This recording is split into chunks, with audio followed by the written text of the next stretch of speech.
சூரல் மலையில் நிலச்சரிவில் சிக்கிய 9 வயது மகளை காணாமல் அவரது தந்தை தவித்து வருகிறார். உடனடியாக அரசு உதவுமாறு கண்ணீரோடு கோரிக்கை விடுத்துள்ளார்.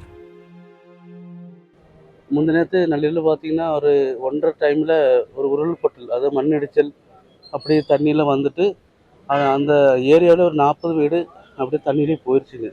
இப்போ முந்தினத்தில் நான் ஸ்பாட்டில் நான் போனேன். இப்போ பார்த்தா ஒன்றுமே கிடையாதுங்க. அங்கே வந்து ஸ்பாட்டில் ஒன்றுமே கிடையாது.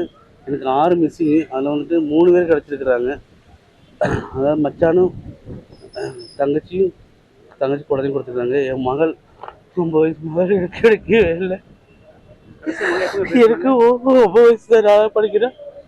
கிடைச்சா எப்போ பேசினாங்க? முன்னே 8:30 காலையில் பேசுனாங்க, நைட்டு பேசுனாங்க. காலையில் பார்த்து சுவிட்ச் ஆஃபில் இருந்துச்சு. பின்ன ஸ்பாட்லேயே போய் பார்த்தேன். அங்கே பாறை மரம் எல்லாம் தள்ளி பார்த்தேன், ஒன்றுமே தெரியல. போன வருடம் 2023 என் பொண்ணு வந்து நீலகிரி மாவட்டத்தில் மராடி ஸ்கூலில் மிடில் கிளாஸ் ஸ்கூலில் தான் 3ஆம் கிளாஸ் படித்தா. நல்ல ஒரு கோடிகேஷன் கிடச்சிது. பின்ன அவனோட கட்டாயத்தினால தான் என் அம்மா இல்லாத பொண்ணு. இப்போ அவளோட இப்போ பிரிதுக்காக நாடு சிவனி சூரமேடு கேரளாவில் ஒய்ஃப் ஹவுஸு அங்கே இருக்கு படிக்கிற ஆசைப்பட்டான். அதனால தான் நான் என் பொண்ணாக சேர்த்தேன்.